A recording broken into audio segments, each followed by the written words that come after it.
আমাদের সংখ্যালঘুদের জন্য আলাদা স্কলারশিপ আছে এবং তারাও প্রায় 4,56,00,000 স্কলারশিপ এই কয়েক বছরে পেয়েছে। নমস্কার বন্ধুরা, আমার নাম ধ্রুবজ্যোতি সরকার। চাকরিহারাদের বড় বার্তা মুখ্যমন্ত্রী।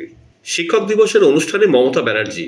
ধনধান্যের শিক্ষক দিবস পালন, কৃতি পড়ুয়াদের সংবর্ধনা, শিক্ষক দিবস উপলক্ষে শিক্ষারত্ন সম্মান প্রদান, 12টি স্কুলকে সেরার শিরোপা, সংখ্যালঘুদের জন্য আলাদা বৃত্তি। চাকরিহারাদের বড় বার্তা দিলেন মুখ্যমন্ত্রী। আমরা রাজনৈতিকভাবে নয়, মানবিকভাবে দেখছি। আরও 21,000 ভ্যাকেন্সি এখনও হাতে আছে। আমরা অনেক সময় করতে চাইলেও আইনের জটিলতায় যারা আইনটাকে বেলাইন করে দেয়, এটা আমি কোর্টকে দোষ দেবো না, আমাদের মতো কিছু কিছু লোক আছে, তারা চলে যায় কোর্টে, সব স্টে করে দাও, 1 সেকেন্ডে স্টে হয়ে গেল, কত লোকের ভবিষ্যৎ চলে গেল। এই যে টিচারদের অনেকের চাকরি চলে গেছে, আপনারা কি ভাবছেন আমি মানসিকভাবে এতে খুশি? নো।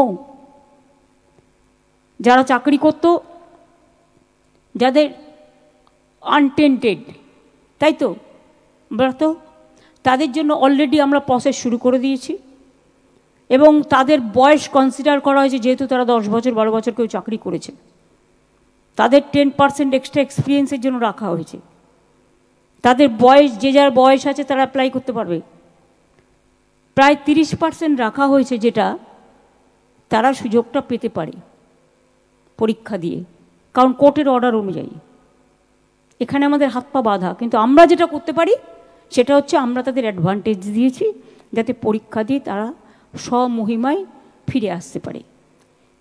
রইল গ্রুপ সি, গ্রুপ ডি, অশিক্ষক কর্মচারীবৃন্দ, তাদের জন্য কোর্ট বলেছিল অন্যান্য জায়গায় তারা করতে পারে, সেটাও আমরা নোটিফিকেশান করে দিয়েছি। এই টিচার্স প্রক্রিয়াটা শেষ হয়ে যাবে আর 2-3 মাসের মধ্যে, এবং এটা হয়ে গেলেই গ্রুপ সিডির পরীক্ষাটা হবে।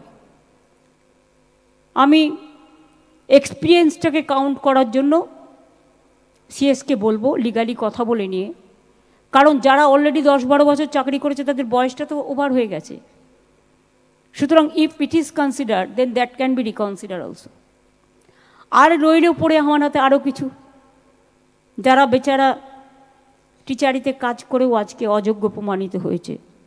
এটা আমি আইনের সাথে আলোচনা করছি, আইনত আলোচনা করে হয়তো টিচার তারা হতে পারবেন না কোর্টের নির্দেশ অনুযায়ী, কিন্তু তারা যাতে গ্রুপ সিতে পায় বা সেই রকম পর্যায়ে সেটা দিতে পারি কি না আমরা, সেটা আইন যা বলবে আইনের সাথে কনসাল্ট করে খুব শীঘ্রই আমরা এটা জানাবো।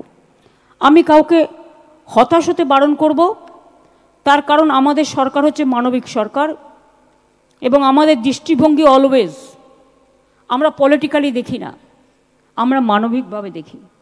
বন্ধুরা, ভিডিওটি ভালো লাগলে দয়া করে লাইক শেয়ার করে দেবেন, আমাদের পেজটা ফলো করে নেবেন আর আপনার মতামত কমেন্ট করে অবশ্যই জানান।